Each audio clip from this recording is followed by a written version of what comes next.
Stay tuned for Jay's exit interview.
Hello everyone, I'm Tatiana. I'm a part of the Survivor Dream Team, and I'm here interviewing Jay. She's the 18th member voted out of Survivor and the 8th member of the jury. She's made it quite far.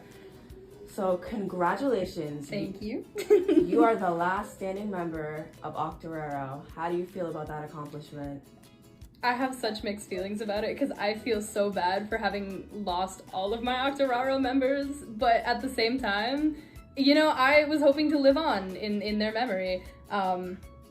It's a very mixed thing because I miss all of them so much, but now I get to be on jury with like half of them, so, you know.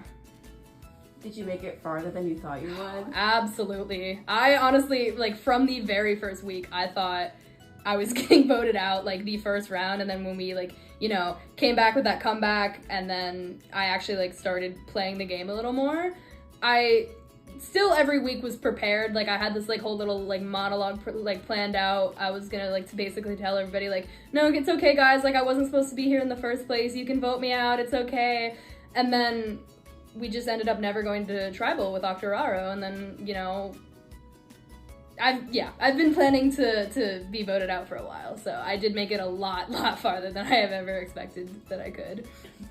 Okay, bringing it back to episode 1. You and Lauren helped your team land a come-from-behind victory when you solved the word scramble. Someone loses their flame tonight, and you avoided Tribal Council. How did you feel after your first win after that challenge?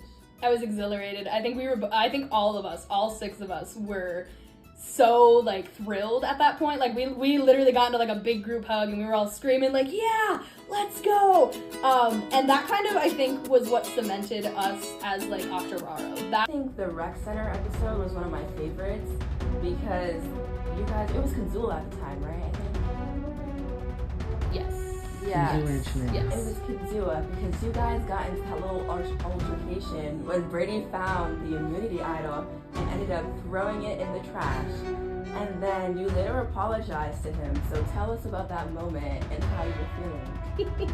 So I think about that a lot because it wasn't until very much later that I had realized that it was not an idol. It wasn't until one of the recaps was posted and in the little like asterisk it said, "Note to audience, this is not an idol, it's an advantage."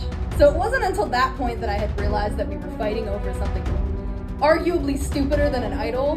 Because if it was an idol, it's like, okay, that has a lot of power, but the advantage doesn't have quite as much power. And it's for the team. And it's for the team. And I didn't really witness Brady stealing the advantage. I was just there and I just hear the altercation happen. And, you know, since it wasn't my advantage, it wasn't mine to play, but Lauren was like my number 1 at that time, so I was kind of defending her. I was like, Brady, what the heck? Like, that's not cool, like that was hers, and I'm just like going off on him, and he's kind of defending himself, like, yo, like, I got it, I have my hand on it first, it's mine, I'm playing it, and then I'm like, okay, fine, we all know who we can't vote for, good job, Brady, way to go, and, eventually he kind of is the one who suggests, like, okay, listen, like, I want to be, like, on the side of the team. I don't want everybody to hate me, so I'm gonna throw this away. Because, again, at this time, we thought it was an idol. We thought he could only use it for himself. And, that's how it ended up in the trash, was him kind of being like, okay, like, I'm gonna throw it away. Like, I want to gain the respect of the team. That's more important to me. And at that moment, when he said that, I kind of realized, wow, I kind of did overreact a little, because, I mean, I guess he did get to it first, it would technically be his. And so I kind of was like, hey, Brady, listen, calm down, let's chill out here. If you want to play it, you can. I'm sorry for, like, yelling at you. Like, if you want it, it's yours. And he's like, no, like, I want to gain the respect of the team, that's more important to me. That all happened was, like, fought over something stupid, and then I did apologize because I realized I was being like, a little overreacting. And I was, now looking back, I'm like, wow, I really did overreact over an advantage that he could have played for the team. So, not my smartest move at all. Sorry, Brady. So speaking of Brady, you were shouting his name in episode 7 during the Castaway Reflections video. What went down between you two during the Questwoods night? Also, do you find it ironic that you both got eliminated 2 episodes back to back?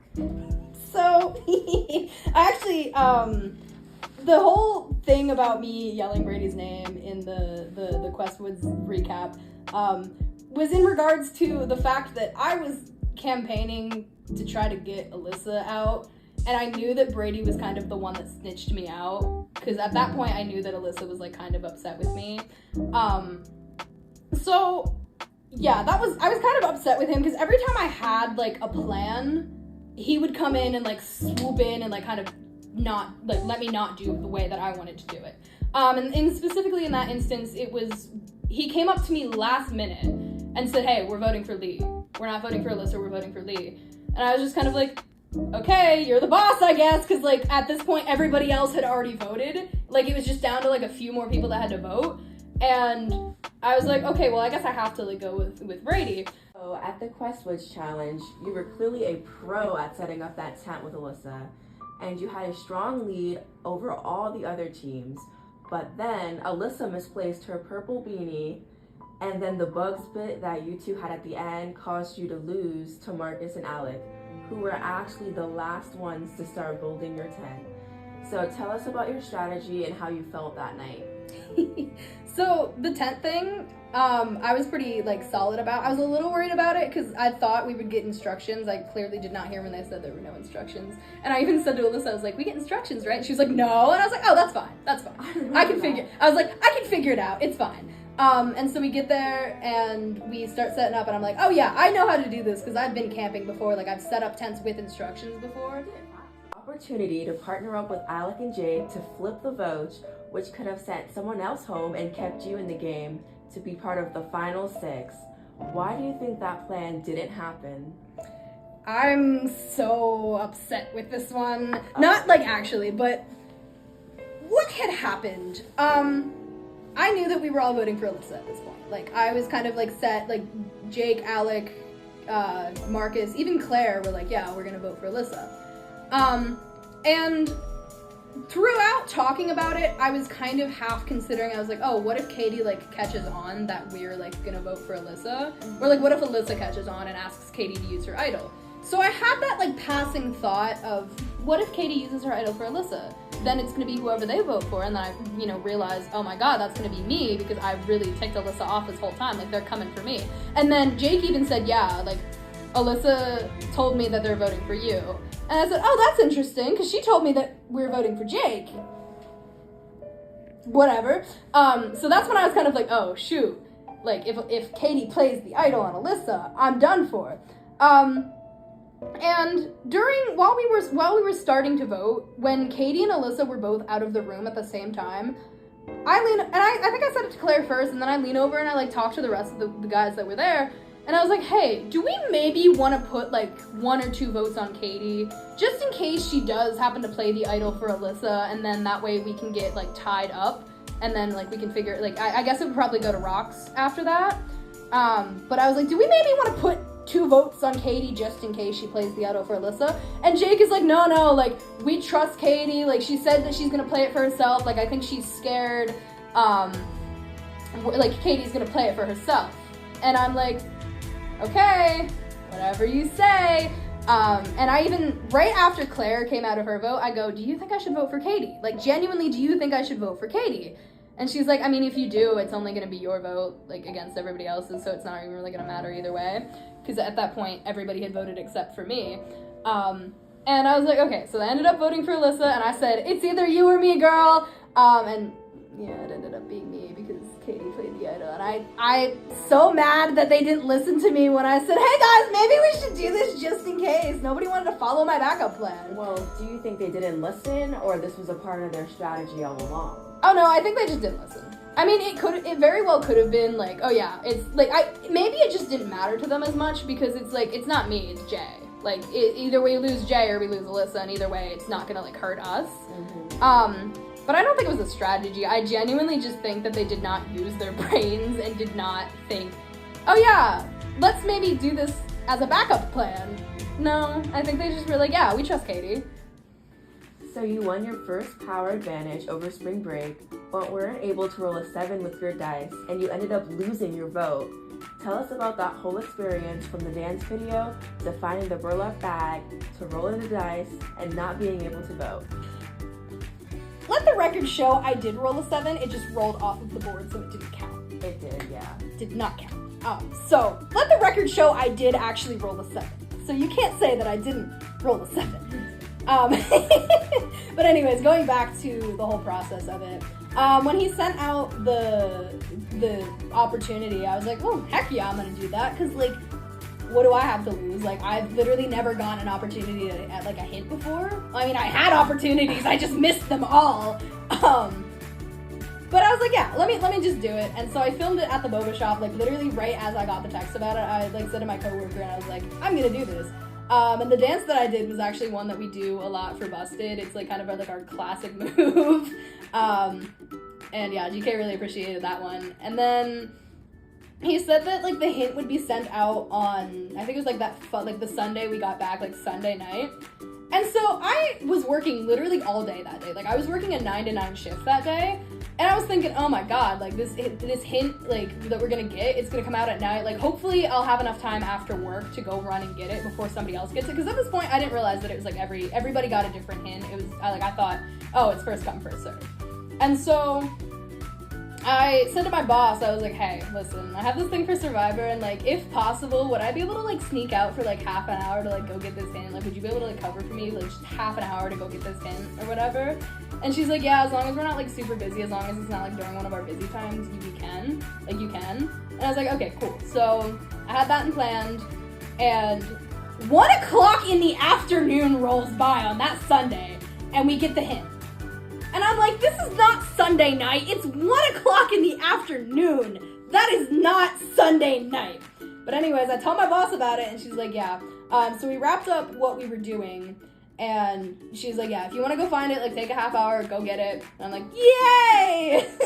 And so I rush out of there, and as I'm walking to my car, I get a call from Alyssa. And she goes, hey girl, did you get your hint? And I'm like, yeah, I did you? And we're talking about it, and we realized that we had gotten different hints, because she goes, I don't even know where that sign is, and I go, what sign? And then that's when we had figured out, like, oh, we got different hints.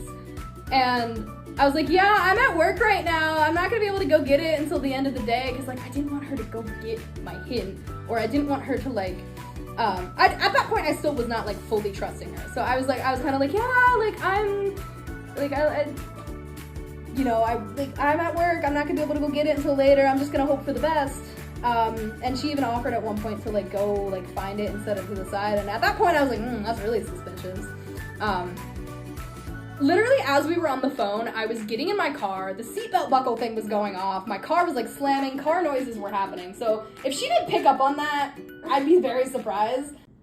One of my life mottos is live fast, die never. So has your life motto changed? I think a little. Because sometimes I was not living fast, and I did clearly, you know, metaphorically in the survivor sense, I did die. So it's not like I died never. I mean, as a life motto, I'm still like kind of living by it, but in regards to Survivor, I think my new motto is you either die a hero or live long enough to see yourself become the villain. Ooh. Would you like me to expand on that at all? Yes. Yeah, so I felt like after a certain point, after I'd lost like most of my Octoraro people, and once I started like kind of, you know, defending myself rather than defending them, I kind of felt like the villain. And especially like when I started campaigning against Alyssa, who had been like a close ally the whole time, I realized that I started to become like a Survivor villain. And so I at first was kind of like, yeah, I'm gonna support my team, I gotta protect my boys, I gotta protect my Octoraro. And then once they started like going off one by one and being like the last remaining one, I did kind of feel like the villain. So you either die a hero or you live long enough to see yourself become the villain.